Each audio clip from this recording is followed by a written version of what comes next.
because what folks miss is if it's in the truck, it can't go anywhere. No. All right, not arguing with it. If it's in the truck, it can't go anywhere. You may get hurt if we're getting catches and stuff. If you spin between centers, if using a STEB center, STEB center, and a live center, and you spin it and you get a light catch, it stops. It doesn't come up the side of the head or anything like that. It stops. You tighten up the tailstock a little bit and go back to turning a little bit. But you'll learn how not to plow or gouge. You'll learn how to cut and slice. And that's where your art's going to come from. Your technique's going to be developed when you learn what that tool does and how you can turn it, make it work. The guy just a minute ago said that he had that little box and the walls were an eighth of an inch thick. I had this conversation with the gentleman the other day, and he says, how do you get it to just an eighth of an inch thick? Come on, guys. I hear all you back. Practice. That's right. Or just stop. Yeah. And the sound of the wood as it hits the tool. You get to know the wall thickness of the wood as with experience. To Martin's point, I have another tip for beginner turners. Turning between centers. French rolling pins are a great project. I just finished these French rolling pins out of a really nice curly maple. They're for a few chefs in Toronto, but it's very good skew practice as well to get that really nice cut. It's so nice and curly. I saved a few pieces to play with color. So I've been making some boxes and experimenting with spirit stains, alcohol stains, water-based stains. The beauty of those rolling pins is, and you said it's great skew practice because, and I keep beating this drum, if you learn how to run the skew and you're letting it ride the bevel and you're doing planing cuts, that is the best practice in the world because you will learn how to feed and unfeed that edge to where it can go across and do those little wispy fine cuts. And then you slap yourself and say, well, I wasn't doing that before. Great idea. Practice with that skew. Keep up these projects. We talk about Freedom Pens. And I think Larry Lawton wants to say something. Yes, sir. Who's that? This is Larry from the Outer Banks. Martin, what kind of wood are you using and what kind of finish are you using for those spatulas? Yeah, they're all oil finish. So I only ever put an oil finish onto them because obviously you don't want any shine or anything like that. So anything that will penetrate into the timber, the oil type is entirely up to yourself. As it happens, I use some oil that comes from America, which is butcher's block. It's very expensive here in the UK, but you guys will probably get it over there. I use a butcher's block oil. Predominantly, I use a lot of offcuts of my timber, so I will make them out of oaks or beeches, ashes, sycamore, because they are designed to be used at a barbecue. So they're not designed to last forever. They're a practical kitchen item. If you want the stronger ones, I would recommend a beech or a sycamore. I don't know if you guys get lots of sycamore over there, but here in the UK, we can get hold of sycamore fairly easy. And sycamore has qualities of antibacterial in it. And remember, these are not dishwasher safe. No, they're designed to just get wiped. To be honest, wood's not fire safe, but I'm telling you that I use mine on the barbecue pretty much all year round. Yeah. Like I said, when they start getting a bit scruffy, they just go in the bin. Martin, how about using mineral oil? Yeah, you could use a mineral oil. The only reason why I use this, it's actually Howard's Butcher's Block that I get over here in the UK, and it's made in America. It's got the American food safe onto it, and the finish on them is really quite good. And to apply it, it's very easy. And it's not like an oil. It's almost got like a waxy type oil in it. So the oil penetrates in, but the wax seems to sit on the top, and it just gives a nice finish to them. It does. And once you wash them, if you wash them with detergent, not soap, detergent, and you just rub the oil back over them again to put them on the counter and let them dry, they will last a long time. Yeah. Eddie, can I jump in here a second? This is I Mark. don't know. Say it. There's Mark Soy. There he is. Mark, I got you up there right now. Okay. Okay, what I use on all of my food products is pure cold pressed walnut oil. Walnut oil has jugulinic acid in it. The name of the black walnut tree is Negro jugulans, and it is one of the only natural oils that you can put on wood where it will, if you have food particles or whatever, it will never ever go rancid, because you can't put any walnut shavings out in your yard. It's a natural herbicide. The walnut shavings and walnut dust, right, because it's got the jugulinic acid in it, will kill every other living plant on the face of the earth. And it's not good to have around animal hooves. It'll rot animal hooves. So you can go to your local natural food stores or Publix or some of these, and if you'll, the Spectrum brand, right, is very inexpensive. It's like $6 a quart. So if I make a salad bowl, right, what I do is I put about 15 or 20 soaks. I just wipe it in till it soaks in, right? And when it soaks in no more, that means all the cells have been penetrated by the oil. The oil then hardens in the cells, and again, it's pretty much detergent safe. And another thing, just for you health addicts, right? If you use your walnut oil, right, as instead of olive oil, every tablespoon of walnut oil has 1,900 milligrams of omega-3. It's better than fish. Wow, thank you.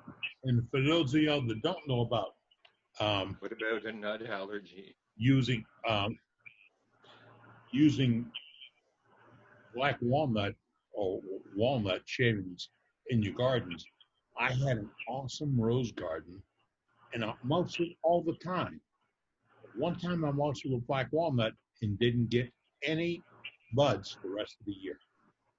And the ones that I got next year were kind of mutated. So be careful what you do with your shavings. Anybody else up for tonight? Come on. Yeah, Eddie, Joaquin here. Hey, Walt. Hey, I want to share, last week we was talking about chucks, and I wanted to share a tip on the Cove chuck. I've got to move my camera down here. That's a nice gold chuck. Well, these are they're special long grippers, he calls them. And they're 1 inch long. And where's my,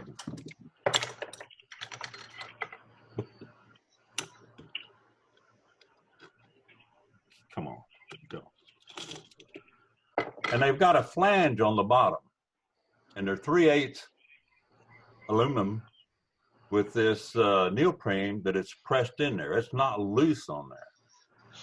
And it's very strong because of the flange on the bottom. Now, I've got in some cases where I put them upside down because of this flange hitting a piece. But what is a great advantage of this, if you've got a bowl with a rolled edge on it like this, your mother grippers, they won't grip it. But with these,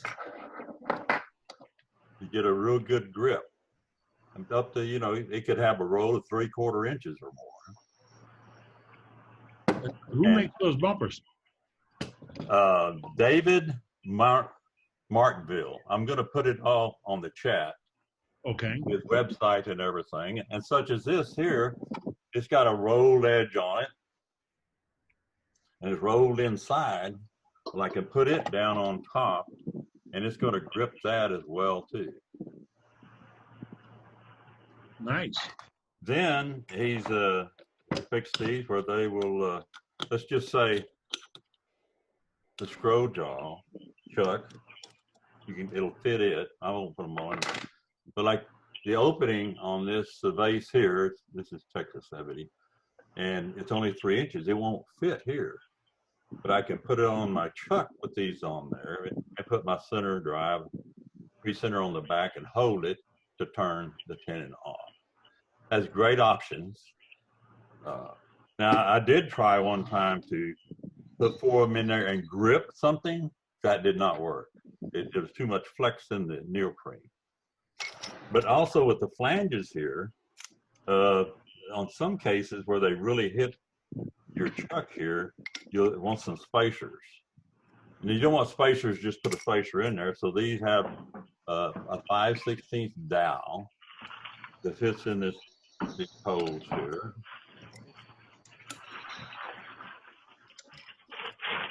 To keep it lifted up off the bottom of this and not hit the flanges on the bottom.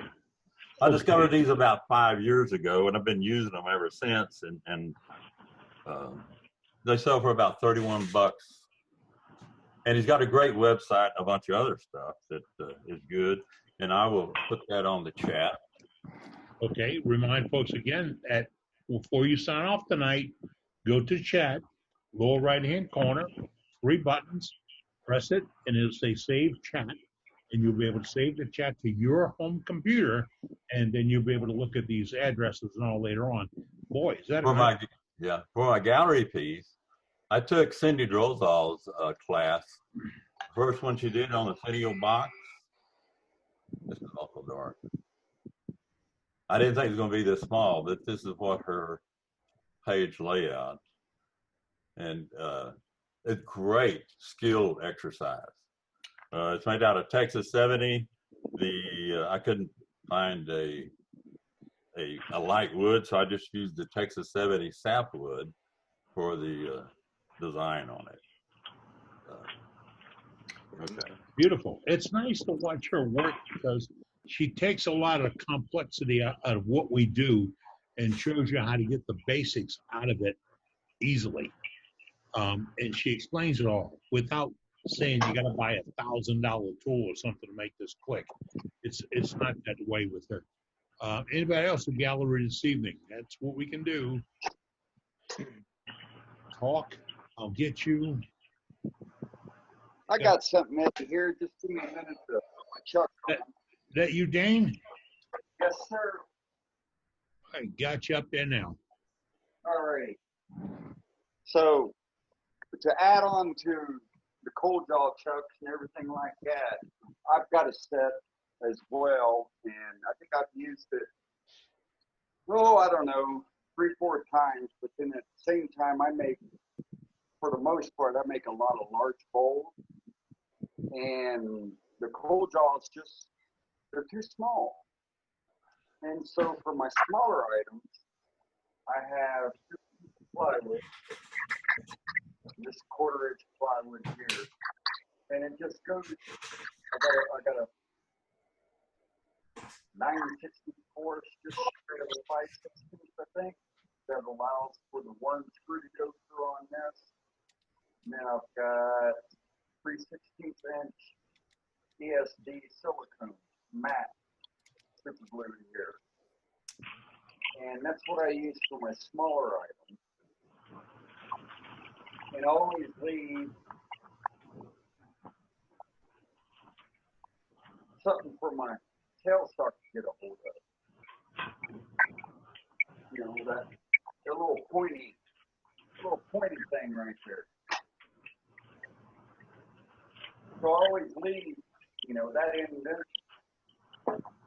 And then for my larger items, I made a nice little piece of wood here. It goes right in my bit mark. And then this takes care of all my large items. And it's silicone in the grab, it brings to the wood. It does not move at all. And then as long as you got your tailstock support, giddy up, you can turn that thing on, turn the recess away. There's no issues at all. What material is on that? Is it like a skateboard grip or like a rubber-like grip? Well, it's silicone, so it's got a good grip. It doesn't let go. I found when I was getting mine, I got it at Home Depot in the area where they sell the liners to go in rolling trays of tools and stuff like that, because it comes in different thicknesses. Mm-hmm. And then they stopped handling it, went to good old-fashioned shelf paper, which is even thinner. But always consider this, the thing nobody uses anymore. We had these all over our desk for years. And you roll them around on a mouse pad. I have one now because I've got a little muscle problem, and I have a wireless one. And I do miss my mouse pad.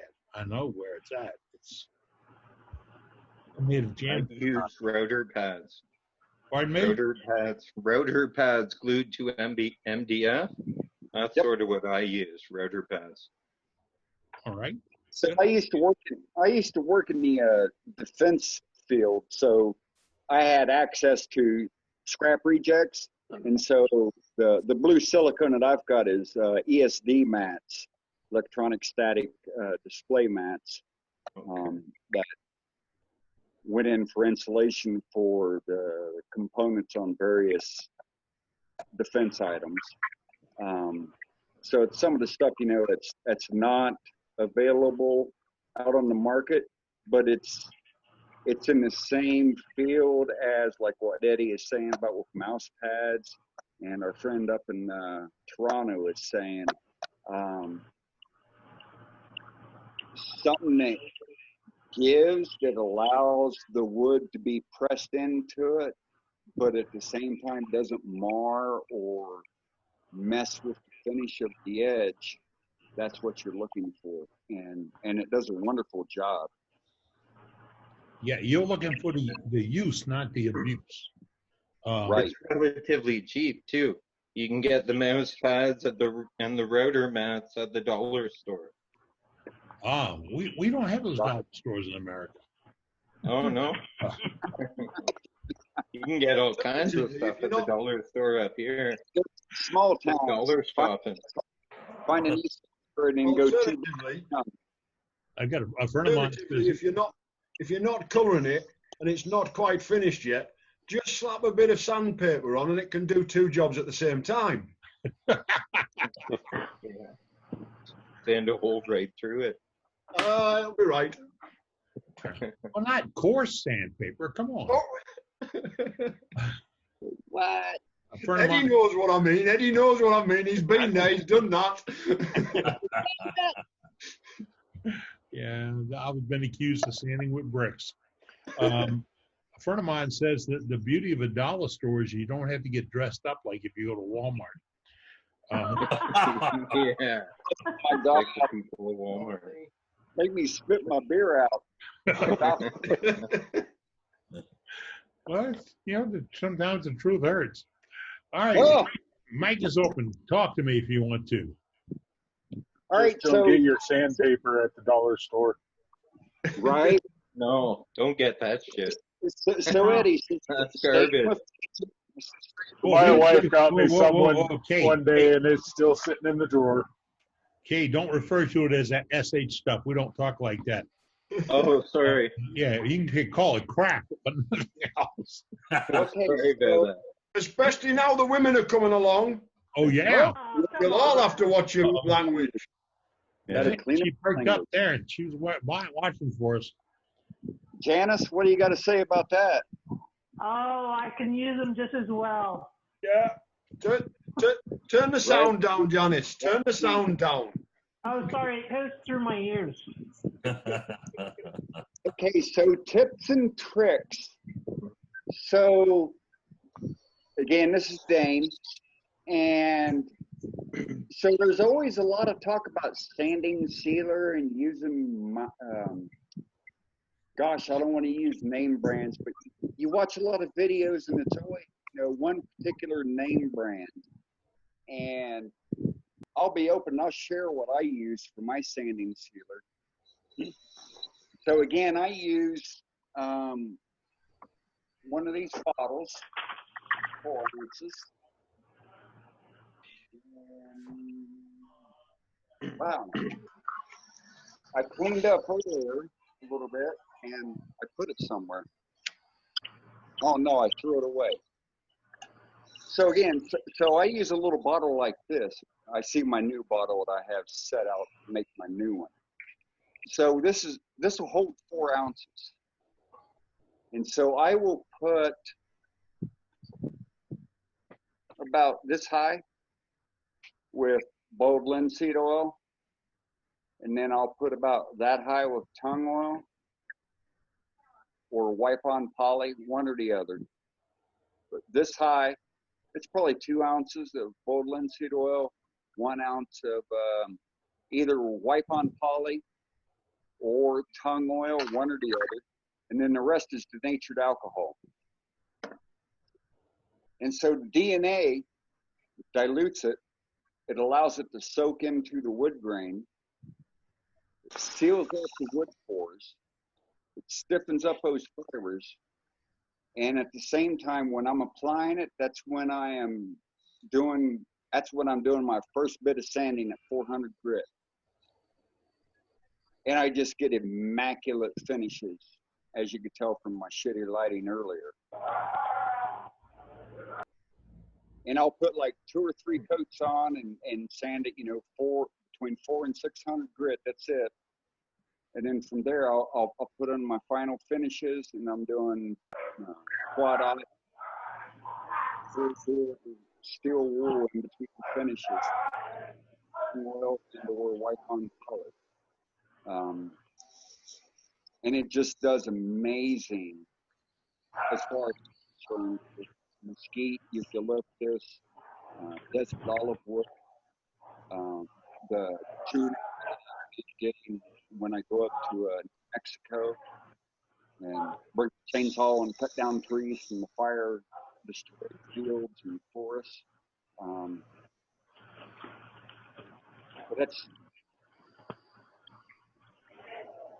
a tip I thought I would share on your sanding sealer. You ain't got to go buy Mylands, cellulose, and do all that.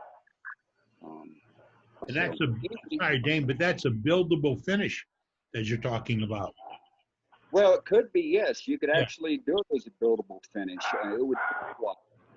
Well, what I'm talking about, folks not familiar with it, is you can apply this, sand off the dust or the fuzzies or whatever, apply it again, and with the burnish of the application pad, which is the paper towel, you can burn in that finish, burn in that oil, and you'll get something slick as a baby. Oh, yes, absolutely. Yes, like what you're saying there. And then even with the, as you're using the, 320 or 400 grit sandpaper to do that initial burnishing, the grit that's being generated goes into the pores on top of the oil that's already went into the wood, and it's going to seal and permeate that wood grain. Yeah, and it's a durable finish. It's not as reactive to skin oils as some other finishes. Correct. It's not going anywhere. No. Thank you, Dane. Appreciate the update on that. Martin from the UK said it's almost 3 o'clock there where he's at, so he's going to call it a night, and he'll be back with us next week. Martin, appreciate all the input you had tonight and the ideas. And I'd like, Martin, I'm going to put you on the hook here. I'd like to get you to give us a little article for the newsletter on those spatulas or scrapers or scoops or whatever, because for beginning turners, it's a project. And get this, you can do this project with what some people call scrap wood. Right. And you don't have a material expense. A lot of what I do is small stuff. I use up lots of little bits of timber. So that, I've got quite a few beginning stuff, because I don't turn anything that's not, I don't make anything that's complicated, Eddie. So you know, there's nothing fancy about me. I just turn very, very plain, very simple, but lots of it. So I'll always do something. Good. You know, Thank you. give me a shout and we'll have a. Right. One of my best friends, Ronnie, he believes that really good turning lumber you can get at. Is it from Home Depot, Ronnie, or Lowe's? How much money I want to spend? If I want to splurge, I go to Lowe's. He Do they gets carry any good that wood? pink one. They got that pink turning wood out there. Okay. Anybody else got anything this evening? It's about 14 minutes before the hour. You're in. I got a piece I'd like to share with you. Hey, I get you there. You gotta say You got me? because I'm trying to find you. I see you. In a lot. Right here. Galaxy. Yeah, Galaxy. All right, now I think we're there. Yes, You sir. got me? Go ahead, please. This is something a little different. It's a segmented bucket out of juniper, and I don't know if you can see the bottom of it or not. My light's not real good, but it's spalted walnut, and I even turned the handle out of a piece of walnut. Wow. Wow, that's nice. And I'm going to ask because somebody's going to ask you: is that bale turned or is that metal? It's metal. It's off of a That is 5-gallon bucket. Okay. That is cool. How many pieces? I don't know how many pieces are in it, but it's like 16 segments to each ring. Okay. Is the bottom segmented as well? No, the bottom is a solid piece of walnut. 88 pieces. It's a nice piece, really nice. Something a little different. That's what we're all looking for. Is a little bit different, a little bit of fun, no hazards, no dangers. And segmented's a good way to use up materials. It really is. Or use up the materials that you have. Remind you again, folks, that if you like to see what's in our chat program and you're saving it, or you'd like to save it, in the chat block, lower right-hand corner is a little square with 3 dots. Click on that. It says Save Chat, and you'll save the chat from whenever you've been tuned into the program. If you come and go, I'm told that when you're gone, it won't be there. And I can't add the chat to the videos that we post on YouTube. And if the time is right and the rain comes tomorrow, I'll probably get those done tomorrow and post it to YouTube. And they'll be 7/8/20, chapter 1 through whatever it takes. It'll be in 30-minute banks. Anybody else for this evening? Were we going to do anything about showing shop-made tools? Yeah, you got some? Well, yeah, I've got some. I didn't know if you were into that. Give me. What you got? You got to say it again, Dane. I think I showed them earlier.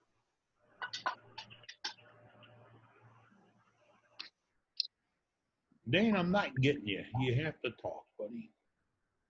Oh, I'm not. I had to step away from the okay. camera. Here I am. Not full. But it's all of my hollowing tools, which is how I started following it.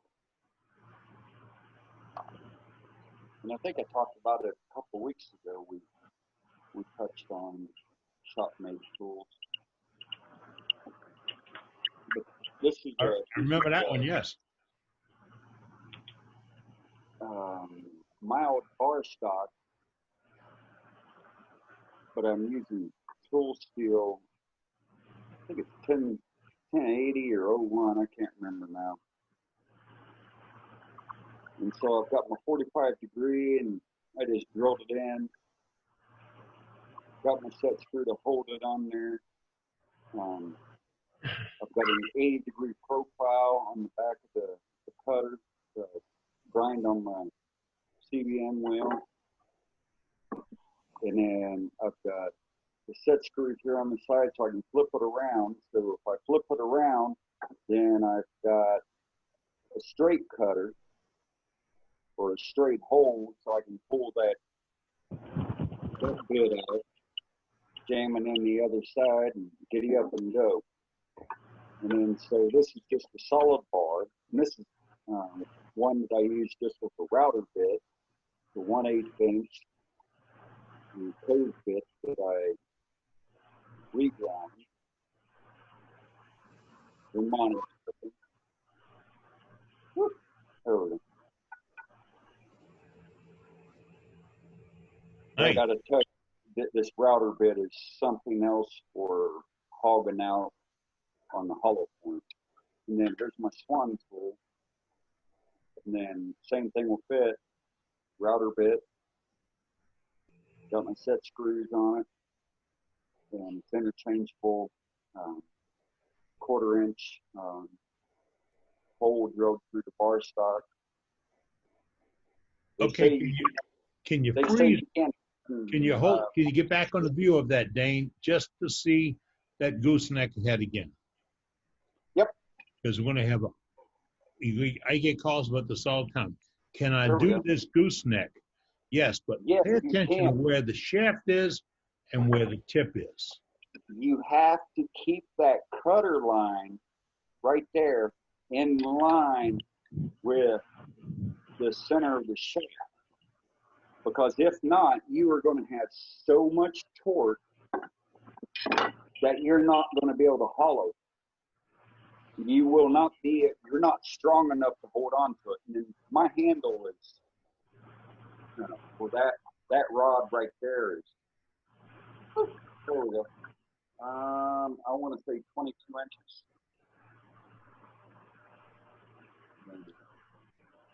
I was getting folks all the time wanting to bend them to like a letter P and have the top coming way over, but you can't go there, not with a handheld tool.